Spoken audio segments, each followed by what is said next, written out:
আজি যিহেতু ল'ৰাৰ জন্মদিন, সেয়ে ঘৰত পুথিপাত অলপ পঢ়ালোঁ। মা আৰু মাহীক মাতি, বা আৰু ভণ্টিহঁতকো মাতিছিলোঁ। সিহঁতে আহিব নোৱাৰিলে, কাৰণটো হ'ল সিহঁতৰ বিয়া আছে, ঘৰৰে মানুহৰ বিয়াকেইখনো এৰিব নোৱাৰে সিহঁতে, সেইকাৰণে সিহঁতে আহিব নোৱাৰিলে।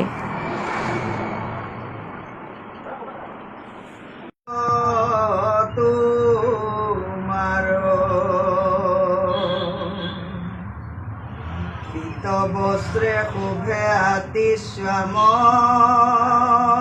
কলে কমল লোচন চাৰু অৰুণ ধৰ না খাই অশুনিয়া শিশুৰু পিবন মালি